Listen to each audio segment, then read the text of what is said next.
This is the X-Zone Broadcast Network, broadcasting worldwide on broadcast affiliates and satellite program providers, including CNN Broadcast Network, Sirius Satellite Network, Star Media, Good News Radio Network, Angel Broadcast Network, Wiki Broadcast Network, and WPBN TV. For more information on the X-Zone Broadcast Network, visit us at www.xzbn.net.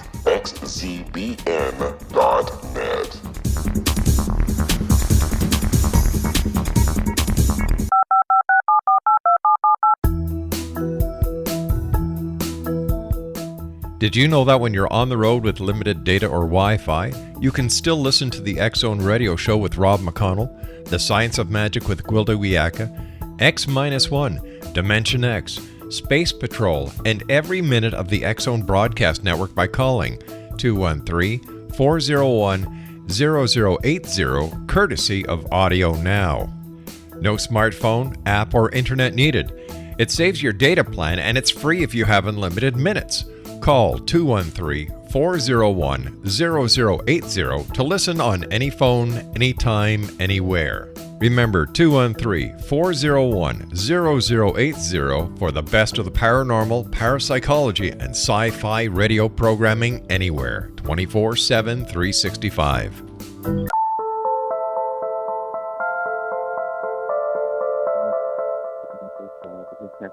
Good evening and welcome to Paranormal Stakeout. I'm your host, Larry Lawson, and we have an exciting show on tap for you tonight. You know, it's my goal to have guests on this show that can give you first-hand accounts of dealing with the paranormal and the unexplained, and folks, tonight is no exception. In fact, our guest's life growing up was so dire it inspired a major motion picture. It's a great pleasure tonight. We got Andrea Perron with us on the show. Andrea is the author of the supernatural trilogy, House of Darkness, House of Light, the true story behind the 2013 feature film, The Conjuring. She's also co-authored the historically based mystery thriller In a Flicker with George R. Lopez. In her travels, she lectures frequently about spirituality, metaphysics, and all things considered paranormal, including concentrating her research in ufology, a lifelong passion bearing new fruit in recent years. Earning a PA degree in philosophy and English from Chatham College in 1980, she has worked several fields as an entrepreneur, youth counselor, actor, while pursuing a variety of eclectic interests over the decades. Currently, Andrea is writing a screenplay of her haunting family saga and is collaborating within the film industry to bring the true story to light on the silver screen. As an outspoken human rights advocate and animal rights activist, all she does with love and always with the best of intentions. It's her fervent desire to spread her positive message to as many as possible, hoping it will resonate with like-minded mortals as she relentlessly strives to dispel fear and bring peace to a troubled planet. Andrea, welcome to the show. Thank you very much. I appreciate it. It's so good to have you on here, ma'am. It's we've met before. We've had some great times, and we're going to be together at the end of the month. We'll talk about that in a little bit. But wow, The Conjuring. That's a movie that sparked fear, conversation, talk throughout the country. Tell us, what was it like growing up in that situation? Well,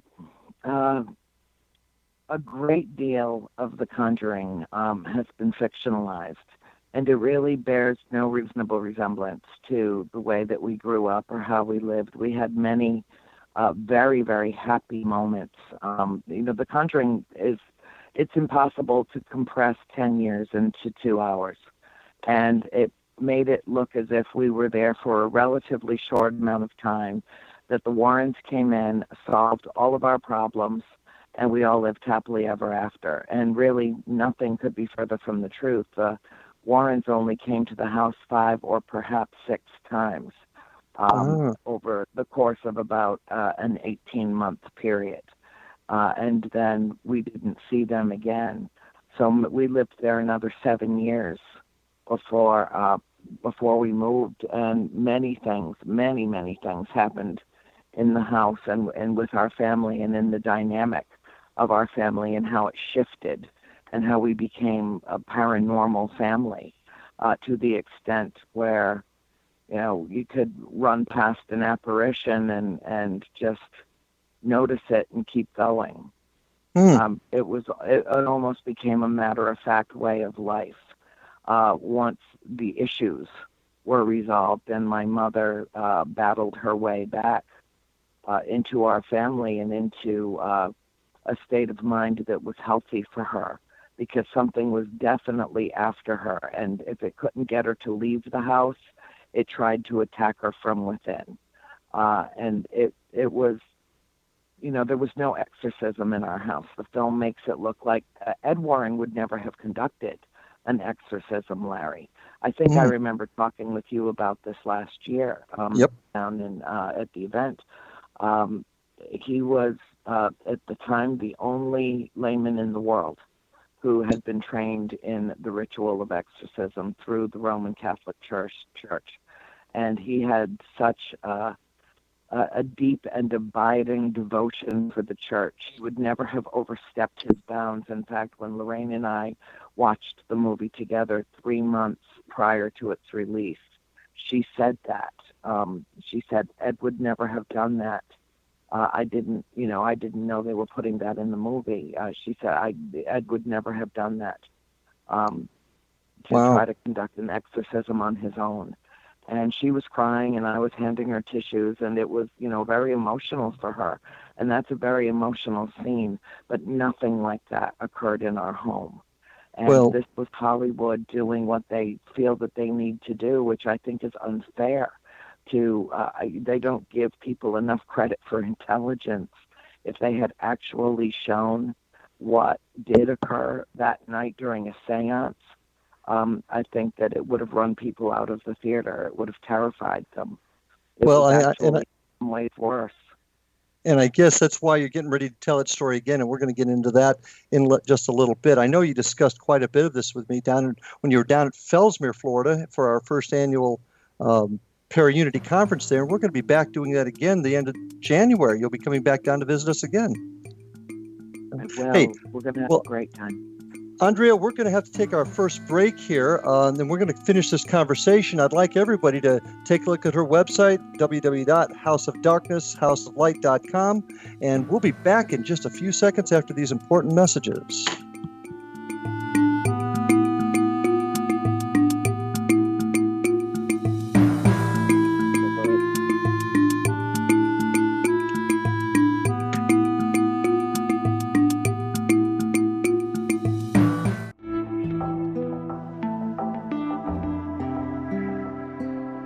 Take a step back in time and discover old Florida cuisine at Marsh Landing Restaurant in Fellsmere. Enjoy delicacies such as frog legs, gator tail, catfish, and swamp cabbage, or enjoy the more traditional cuisine like hand-cut Angus steaks, ribs, and seafood. Join us for breakfast with a southern flair featuring sweet potato pancakes, biscuits and gravy, and much more. Planning a party? Marsh Landing's private dining room can accommodate groups from 8 to 80 people. While you're visiting, enjoy the historic pictures, artifacts, and stories that line the walls. Marsh Landing is truly a unique experience. Marsh Landing Restaurant, 44 North Broadway in historic Fellsmere, or visit marshlandingrestaurant.com. Marsh Landing, old Florida cuisine at its best.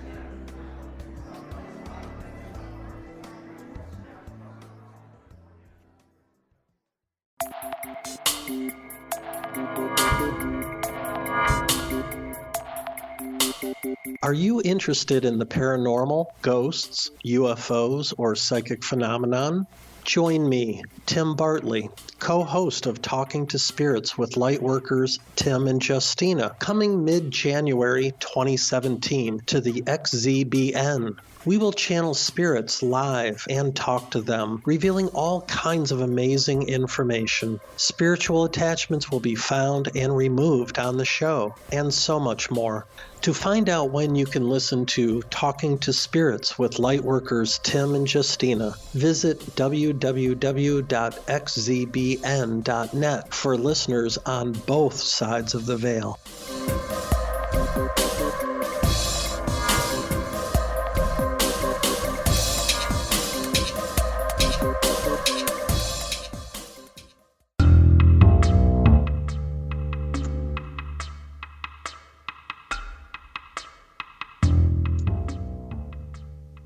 Welcome back to Paranormal Stakeout. This is your host, Larry Lawson, and we are speaking with Andrea Perron, the author of House of Darkness, House of Light, the book that inspired the movie The Conjuring. And Andrea, it's just such a thrill to have you with us tonight. So many questions, and I know we've talked when you were down here in Fellsmere, Florida with us last year, and we're going to talk some more. But I'd like to ask you, why did you finally decide to tell your family's story? Well, we waited about 30 years, a little bit. I started writing the story down from my own perspective in August of 2007. And it was published, the last of the trilogy, the volume 3 was published 7 years to the day that I began the project. So I believe in, cosmic consciousness, and I think that there was for some reason, 7 members in my family, 7 years to the day to get the whole story out into the world. It was profound in its synchronicity. And I don't know, I can't really tell you why the time came. It was just everything converged at once.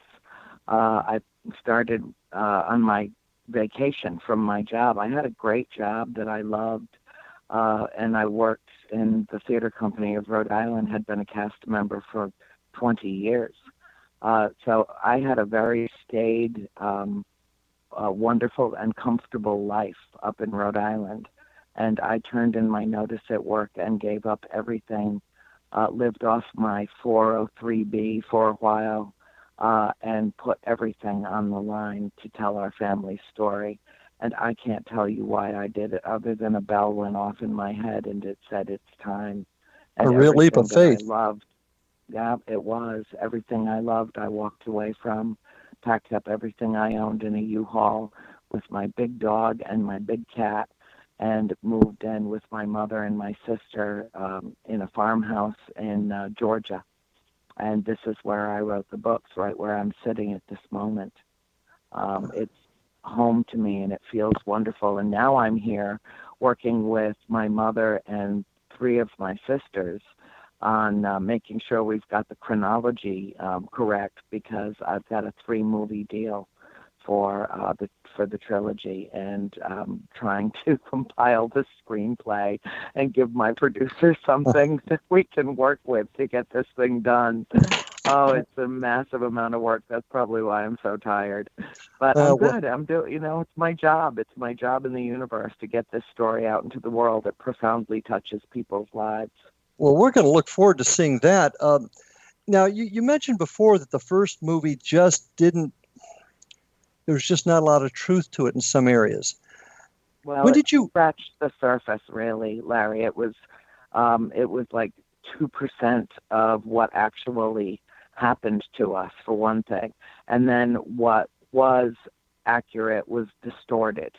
It wasn't crows flying into the house. It was bats, and I don't know why they didn't just use the bats, because they know that's part of the story. They read my books, they knew, but the film wasn't based on the books. It was based on the case files of Ed and Lorraine Warren. That's why Conjuring 2, which is the Enfield poltergeist cases, a case that they investigated in England.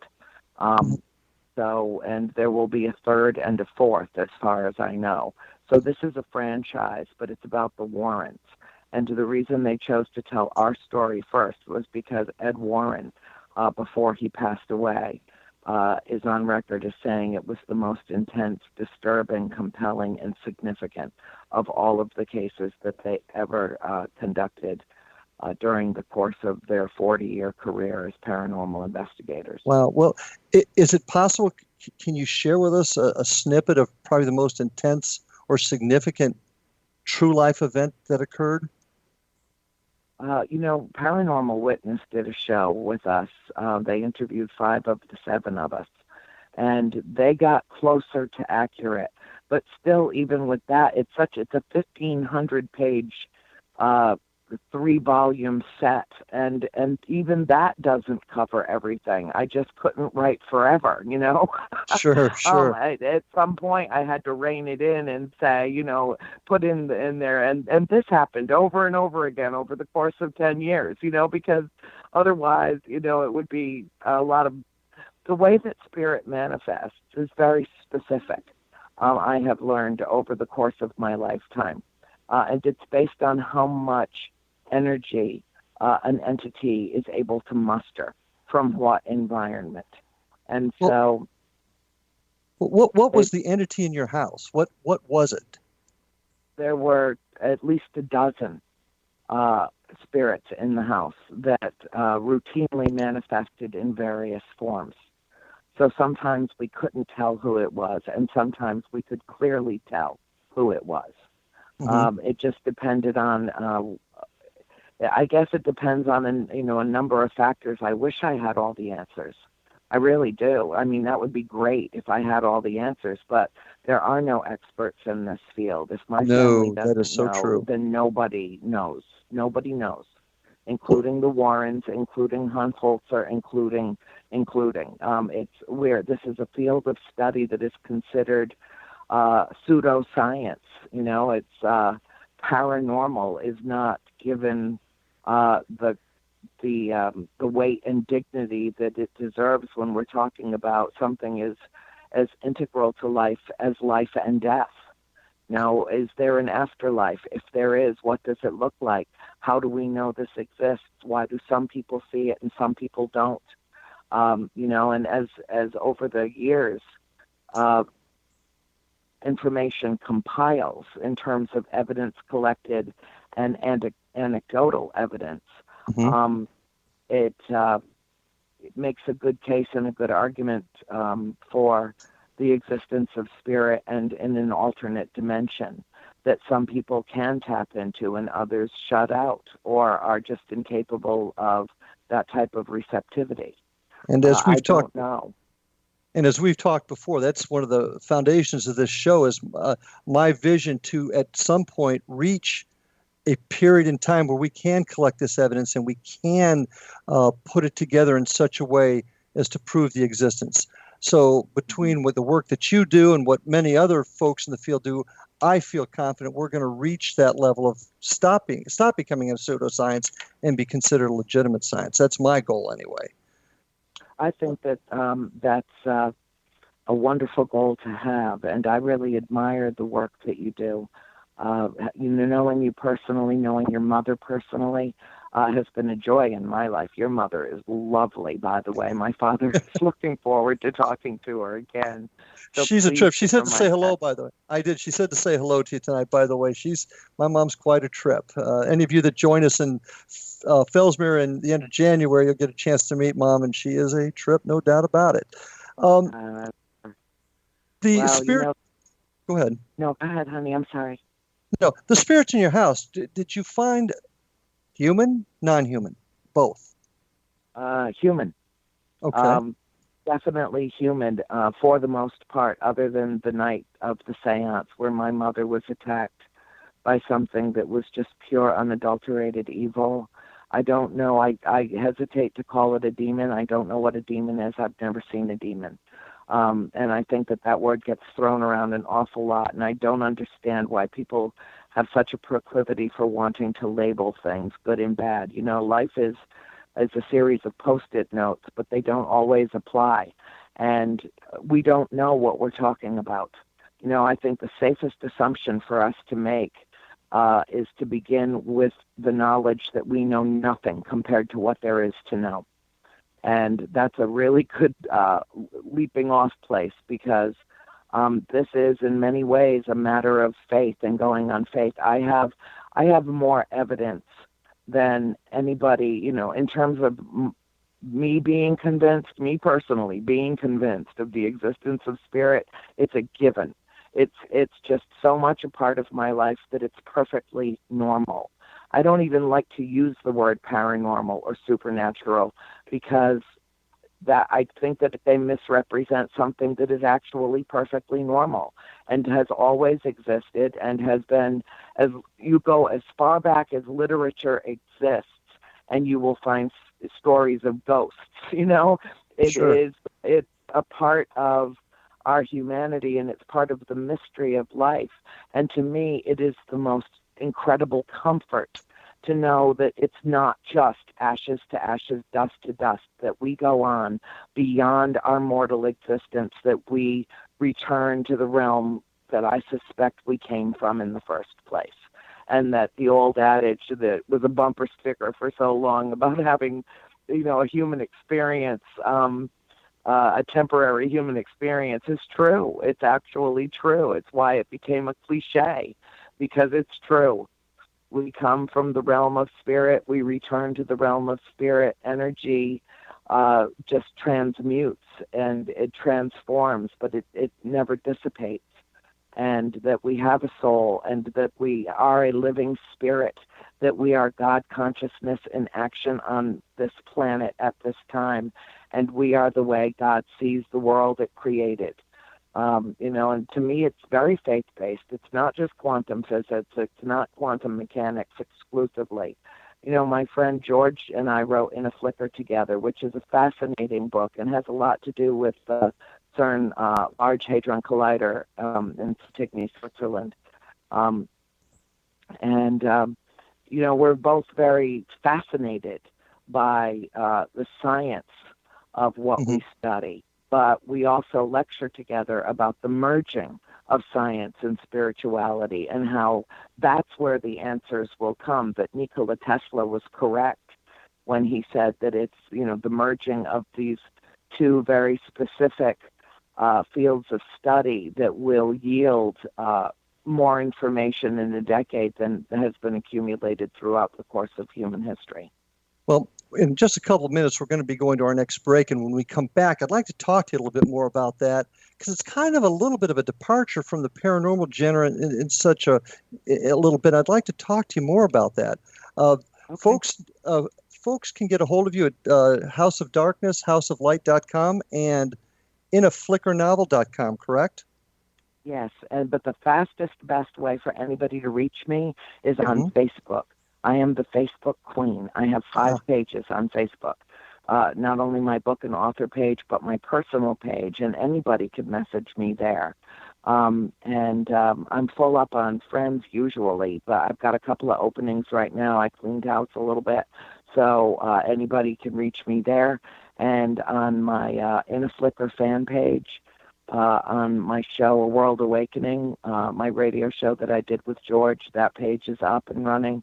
And also my fan page, which is called the Buttercup Brigade. So there's a lot of ways to reach me. Yeah, you definitely are easy to get a hold of, and you're very open to everybody too, and that's truly appreciated. Also, when we come back, I want to talk to you about another angle that people don't really connect with you, and that's your interest in UFOs and ufology. So I'm anxious to talk with you about that a little bit also. I do want to take a moment to tell our listeners to check on our website, www.xzbn.net, for program scheduling, and certainly you can find me on there, Larry Lawson, your host. And we're going to take our next break here and be back on the other side.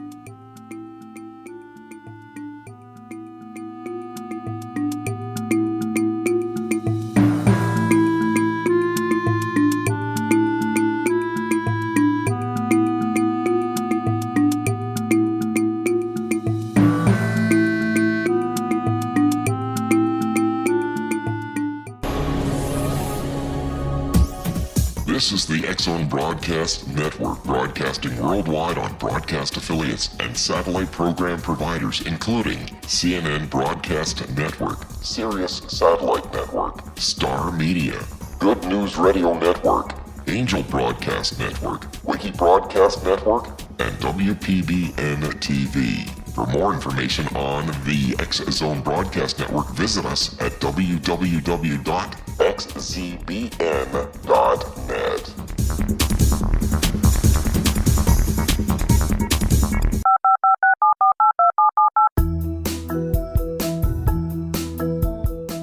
Did you know that when you're on the road with limited data or Wi-Fi, you can still listen to the X-Zone Radio Show with Rob McConnell, The Science of Magic with Gwilda Wiyaka, X-1, Dimension X, Space Patrol, and every minute of the X-Zone Broadcast Network by calling 213-401-0080, courtesy of Audio Now.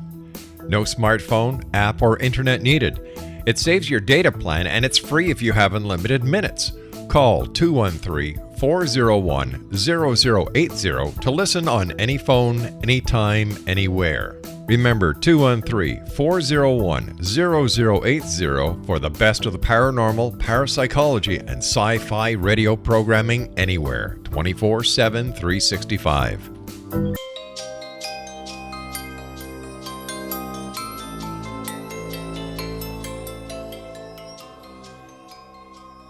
Welcome back to Paranormal Stakeout with your host, Larry Lawson. And tonight we have Andrea Perron here, and we're just having a great conversation. Andrea, just before the last break, we were discussing your other book, In a Flicker, with George Lopez. Mm-hmm. Interesting because it's a little bit of a departure from what people really see you as an author. Can you tell me a little bit more about why you went in that direction and how it's actually connected to the paranormal? Well, it is, I'm as proud of In a Flicker as I am of House of Darkness, House of Light. And they couldn't be more disparate. They are completely different from one another.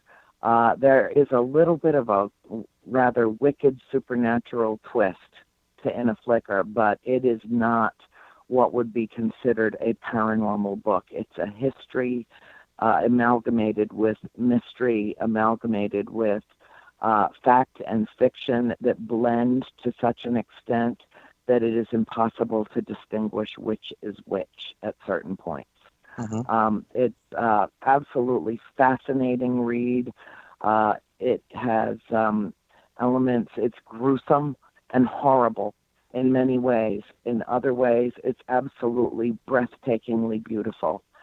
It's everything, all wrapped up in one 400-page book that will take you on a journey unlike anything you've ever experienced before. And I can brag shamelessly about this story because this was George's idea, and it came to him. He told me about it a couple of years ago, and I was immediately on board, and there was a reason why. This, as a woman, this story had a very significant impact on me. And I felt that I had to be involved with getting this story out into the world. If you were to walk up to anybody on the street and say, have you ever heard of Jack the Ripper? Anybody would say yes. But if you asked those same people if they could name any of his victims, they wouldn't be able to name one. And when you're done reading In a Flicker, you'll know these women. You'll know their story. It will touch you to the core. And it is an entirely different take. And as far as I am concerned, the only plausible reason why he was never apprehended. Interesting. So, correct me if I'm wrong here. So you're connecting this story to Jack the Ripper, or are you just using that as an example? Oh, no, this is about Jack the Ripper and so much more. Interesting. So much more. It's a real psychological drama that will take you on an emotional journey that you'll never recover from, not in this lifetime. I mean, our readers are saying, I am haunted by these characters. I have fallen in love. I have fallen in hate. I have fallen, just fallen. It takes, people the reviews we're getting are just stellar. Nothing but 5-star reviews from around the world. I'm very, very proud of it. It's an incredible story, and I'm absolutely certain that it will be made into a film. But, the book's always better, so I encourage everybody in a Flicker to read it. In a Flicker. We'll see that soon. For it. Yeah, okay. And it's got some really sexy stuff in it, too, and that shocks some of my readers, that know me from the trilogy. because it's just it's not for children. It's not for anybody who is emotionally immature or easily drawn in psychologically to things. It's for strong-minded, not for the faint of heart or the weak of stomach. It is a true story of what happened. The worst of it is derived directly from the annals of history. Interesting. Are there any specific paranormal events that are attached to this book? Anything that you personally experienced, are you putting as part of the book? No, other than the weirdest things that have happened around in a flicker. Many things have happened to many people around the trilogy. House of Darkness, House of Light has a profound effect on people that read it. Some people hate it. They think that it's just supposed to be nothing but a series of scary stories. And it's so much more than that. So I wrote it for what my publisher said was, the intelligentsia. My books are studied in coursework in colleges and universities, not just for the story, but for the text, for the literature. Well, let me ask you this question. Interactive. Let me ask you, based upon your obvious experiences as a child growing up and now as an author, has this propelled you to actually become involved in investigations, or perhaps on the fringe of an investigation from a spiritual side? Have you worked with investigators at all as a result of all of this? Yes, in fact, I was for a while considered myself an apprentice of George. I now have my own spirit box. I started with doing spirit box investigation with George, and it was extremely fruitful, just shocking. The ease, the open connection that I have. And when I do investigations, I go to a lot of different events during the course of the year, and very often there is an investigation that's attached in some way to the event. When I went to Gettysburg, I did an overnight at Penhurst. When I went to, that type of thing. And it's when I went to Petoskey, we were up half the night investigating an old hotel.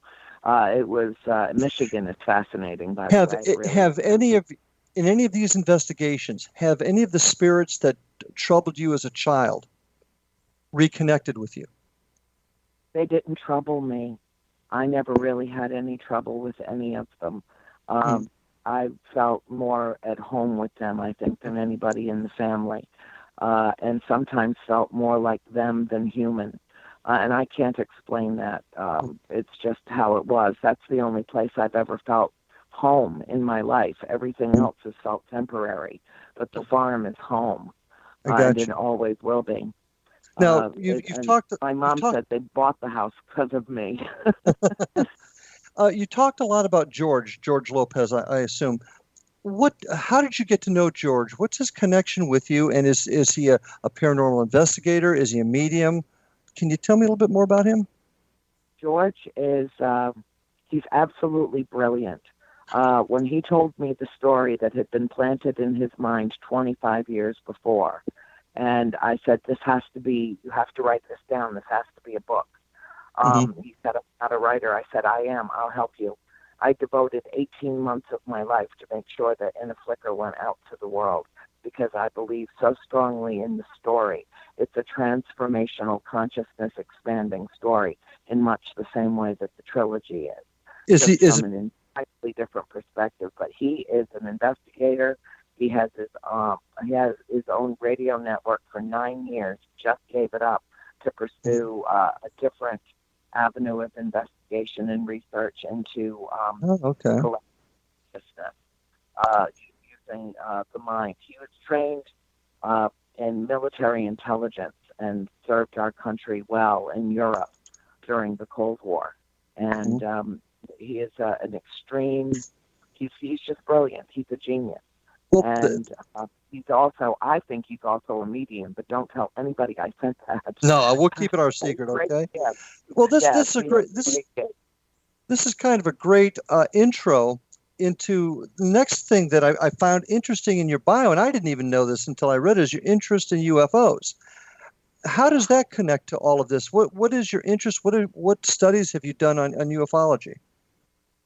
I had my first experience that was a total mind explosion when I was 13 years old at the farm. And I didn't even tell my mother about it for years after it happened. I didn't tell her until she saw something at the farm, and then I told her what I had seen years before.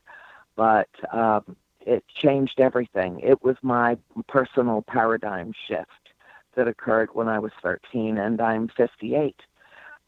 It's been a part of my life, all of my life. I'm a contactee. I'm an experiencer. I don't believe that I have ever been, quote unquote, abducted. It seems to me that as open-minded as I am, that I would remember something like that. But part of my job on planet Earth is to assure people that we are not alone in the universe, and that those that I am in contact with and that I have a special affinity for are absolutely and entirely benevolent and are not here to save us, but are here to make their presence known so that we can expand our own minds and save ourselves from ourselves. What experience did you have? That's what I'd love to hear about this. What experience did you have with an extraterrestrial or with contact?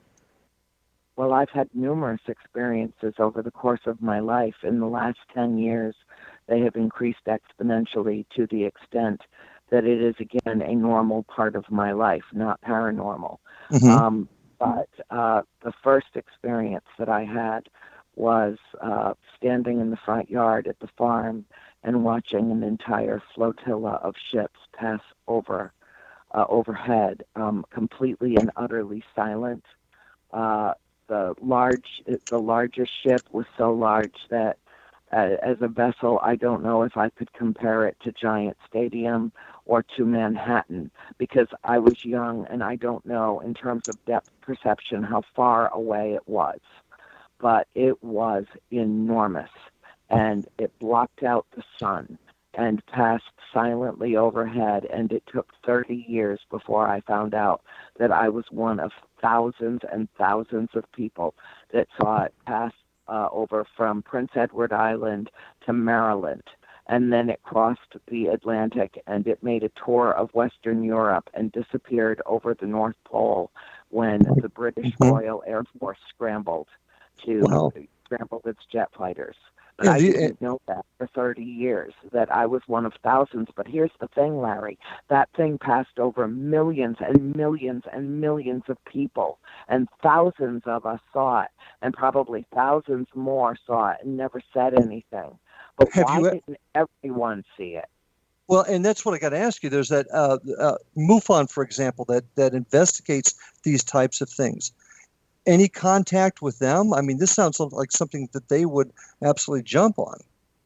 Oh, they loved me. I have lots of friends at MUFON. It's a great organization. There's the national and international chapter, and then there's, of course, the state chapters. Lots of activity with MUFON.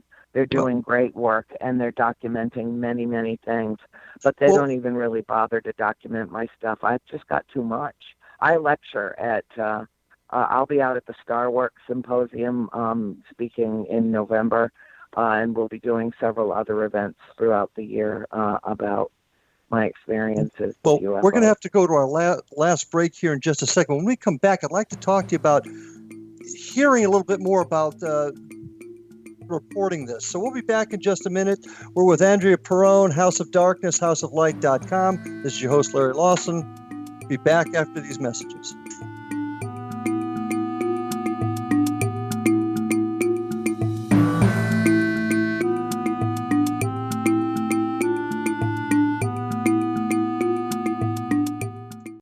Sergeant Central, 19 Hi, I'm Larry Lawson, host of Paranormal Stakeout.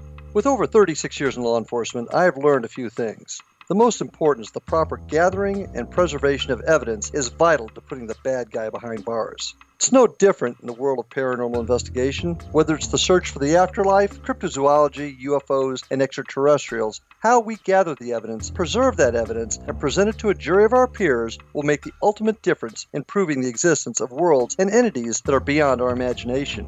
Join me, Larry Lawson, every week on Paranormal Stakeout when, along with my guests, we'll take a journey to prove with indisputable evidence what man has struggled to believe for centuries. Go to xzbn.net for the broadcast schedule and check me out at paranormalstakeout.com.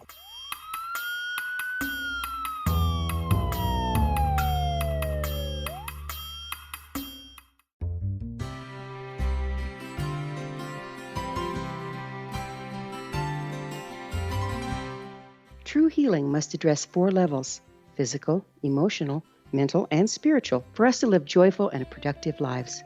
We tend to treat 3 of the 4, leaving the spiritual languishing. If you're tired of the same dysfunctional patterns cropping up in your life, Soul Balancing is for you. Trixie Phelps, owner and founder of Soul Balancing, is a naturally gifted energy healer trained in numerous esoteric forms, including shamanism. Trixie has created a powerful modality that safely and effectively clears your energetic field. A soul balancing session can remove interference, heal trauma, and restore your hope. Contact Trixie for a life-changing long-distance session today, www.soulbalancing.world.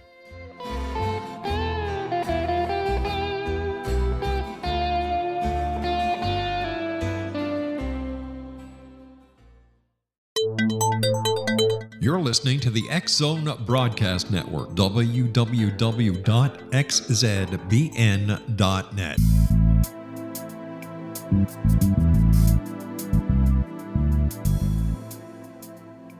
Welcome back to Paranormal Stakeout. Larry Lawson, your host here, and we've got Andrea Perron online with us and having an unbelievable conversation. Andrea, this event that you were involved with UFO, how many years ago was that?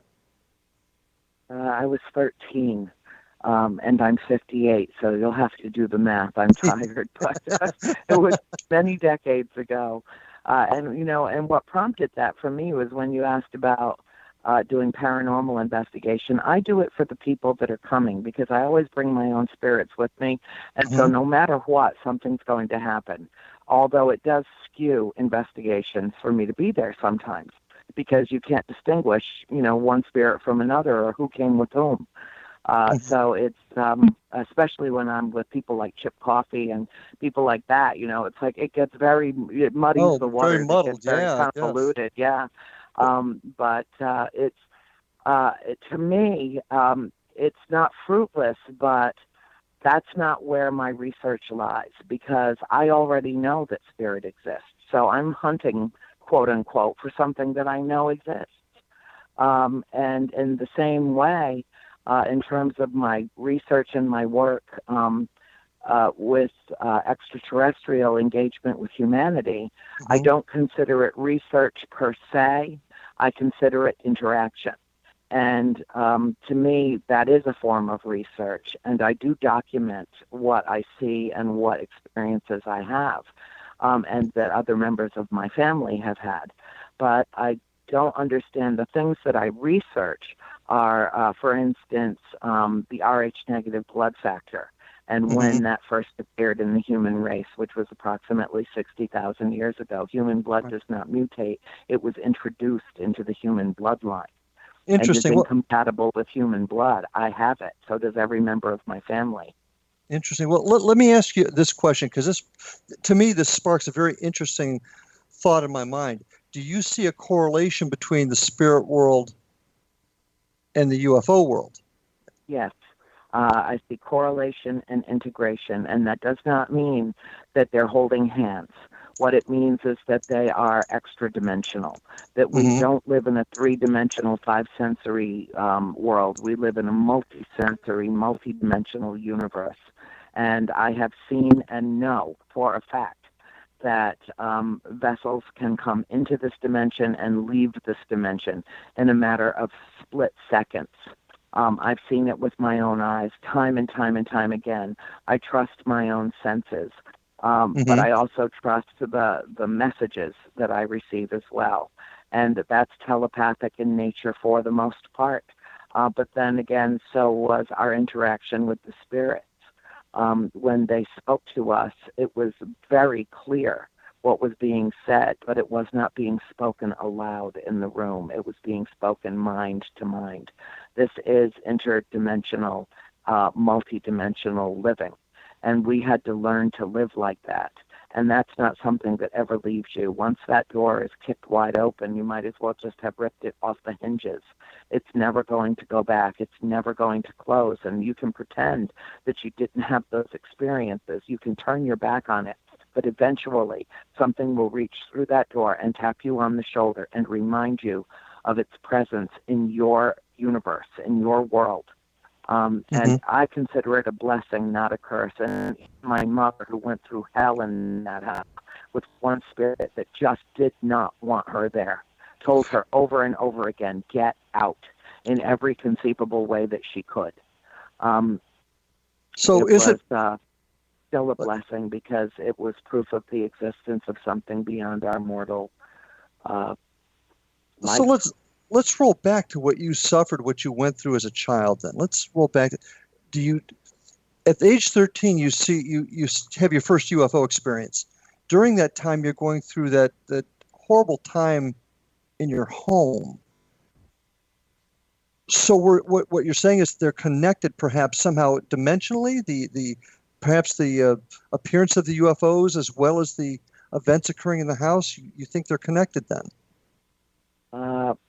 That was my first conscious realization of seeing something that was otherwise inexplicable.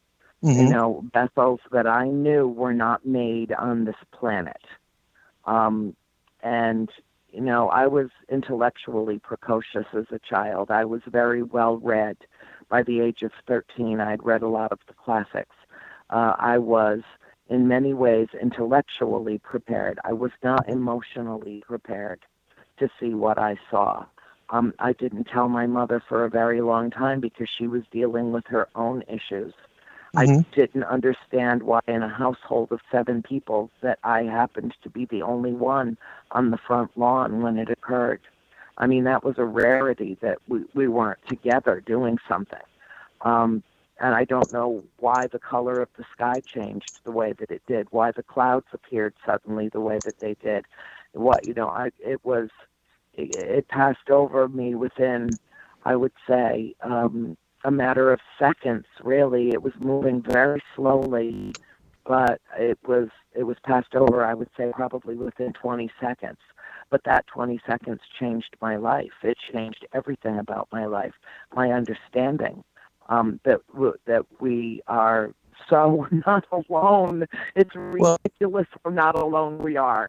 I mean, you watch the movie The Conjuring, you immediately think of the spirit world, but this has got to be the first time that I've heard of that connection, perhaps being not only with the spirit world, but other worlds, worlds. I think that it's possible, however, that it was because of our exposure and overexposure to spirit in the farmhouse that really opened up my third eye, that prepared me to see what I saw in the sky after I had seen what I'd seen in the house.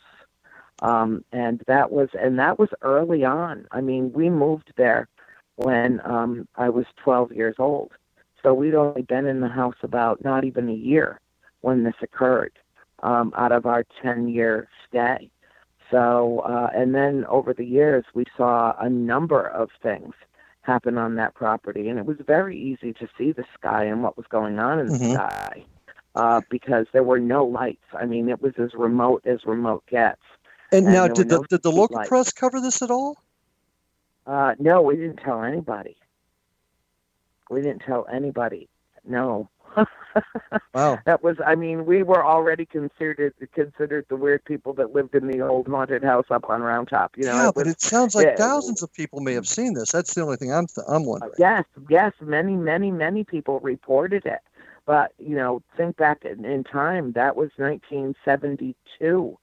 or 71 when that happened. And people didn't report these things. This was considered even more taboo than ghosts and spirits. It was just not a subject that people wanted to talk about or report about, and it was just considered crazy. And we already had a reputation that we were fighting, and we had being told to keep our mouths shut at school and not talk about what was happening in our house. You know, so it was not something that anybody disclosed.